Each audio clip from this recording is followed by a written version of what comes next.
L'accord de Paris pour le climat est accepté. It was a moment of rare global unity. Es war schon einer der politisch schönsten Momente in meinem Leben. It was certainly seen as a landmark moment, there's no question. For the first time, almost every country in the world agreed to limit global temperature rise to below 2 degrees Celsius and to aim for 1.5. For that, they signed a legally binding treaty, the Paris Agreement.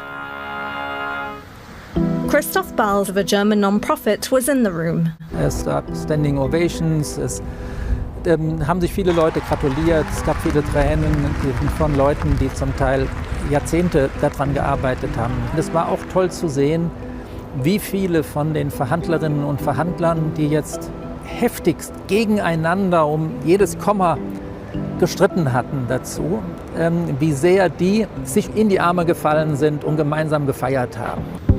Fast forward 10 years, the mood has changed. Instead, this is the news making the headlines.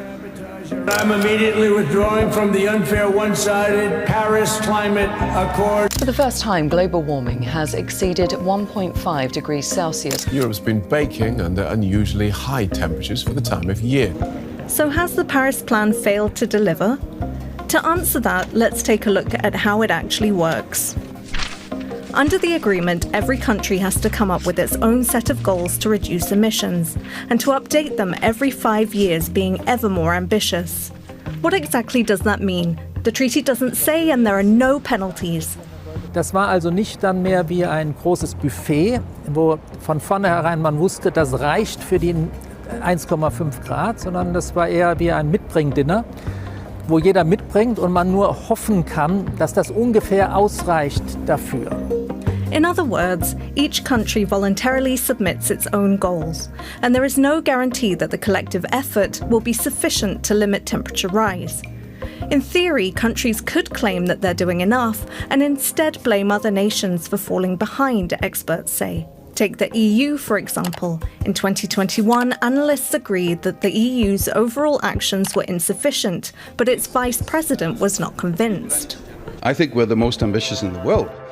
And I think we have, we're the only ones to have a really clear path to get us from here to climate neutrality in 2050. So I think we can be proud of that.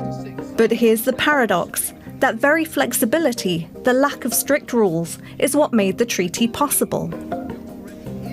If the Paris Agreement got much more prescriptive and specific, then guess what? Countries wouldn't have signed it. Instead, countries need to align climate policy with their own national priorities. Take India. Air pollution and traffic are growing problems. It's so obvious and dire that politicians are willing to fight it. Indian cities are getting less and less livable, more and more congested. And now we are accelerating progress towards electric vehicles, partly because we're hoping to become part of the set of countries that is competitive in these new technologies. Because we want livable cities that also have the effect of reducing emissions. Those are the kinds of things that will drive rapid change. The key is to link climate action to domestic benefits. The fundamental fallacy is that countries will do more because this is a global existential crisis. They won't, right? That's the nature of the collective action problem. They will do more if they find that there are creative ways for them to do more while achieving their own interests.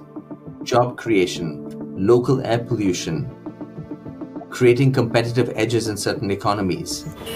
And that's where the Paris Agreement has quietly reshaped the world. The legacy of the Paris Agreement is the net zero narrative. You might have seen these pledges. Today, net zero is everywhere. By saying that, companies or countries pledge not to emit more climate-warming gases into the air than they remove.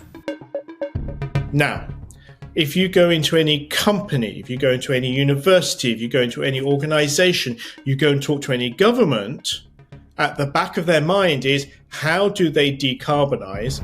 An example would be to switch from power coming from dirty coal plants and the like that pollute the air with carbon dioxide to clean energy sources. For some industries, it's really tricky. For example, you need coal to turn iron ore into steel the conventional way, which produces carbon. And of course, some people don't want to quit coal in the first place. Thank you. See, I'm going to put the miners back to work.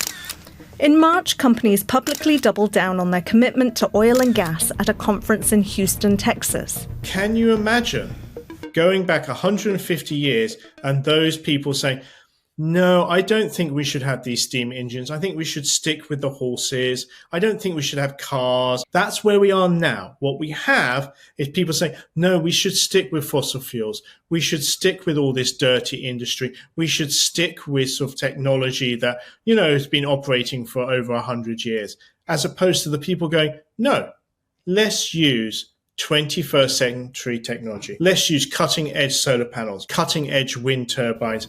But by now, there's even a business case for this new tech because it's become cheaper than fossil fuels. At roughly 7 US cents per kilowatt hour, coal is currently the cheapest fossil fuel, but solar only costs 4 cents and onshore wind 3. China is proving it. In 2024, the country saved more than $179 billion by cutting oil, gas and coal. It has massively rolled out renewables, like this solar park, which is the world's largest, to the point that experts say China's carbon emissions may have already peaked and are now decreasing. The sentiment is catching on. Today, the world invests twice as much in clean energy as it does in fossil fuels. The really good news part of the story is the fact that I think this renewable energy transition is now inevitable. And I think the Paris Agreement was part of sending that signal of inevitability, and that has been a big contribution. And it's brought results, even if it's not the ones scientists had aimed for 10 years ago. Wir sind vor Paris auf eine Welt zugegangen, die in diesem Jahrhundert 4,1 Grad an Temperatureinstieg mitsehen würde. Bei 4,1 sagen viele Forscher, das ist das Ende der menschlichen Zivilisation auf dem Planeten. Wir sind jetzt bei einem Temperaturanstieg von ungefähr 2,6 Grad gelandet, wo wir vermutlich drauf zugehen. Da liegen Welten dazwischen, da liegen wahrscheinlich hunderte Millionen, wenn nicht Milliarden von Menschenleben dazwischen. A 2.6 degree rise, if countries do everything they've promised, is still too high, but there is hope. Since 2015, public support of climate policies has grown. By now, more than 2/3 of people globally say there needs to be more action. What do you think? Is the Paris Agreement helping to save the planet? Let us know in the comments below.